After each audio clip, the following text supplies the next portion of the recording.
नमो देव्यै महादेव्यै सिद्ध्यै शान्त्यै नमो नमः। शुभायै देवसेनायै षष्ठीदेव्यै नमो नमः। वरदायै पुत्रदायै धनदायै नमो नमः। सुखदायै मोक्षदायै च षष्ठीदेव्यै नमो नमः।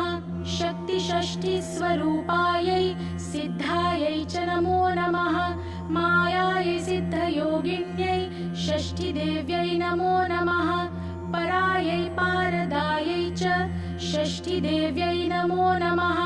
सारायै शारदायै च परायै सर्वकर्मणां बालाधिष्ठातृदेव्यै च षष्ठीदेव्यै नमो नमः। कल्याणदायै कल्याण्यै फलदायै च कर्मणां प्रत्यक्षायै च भक्तानां षष्ठीदेव्यै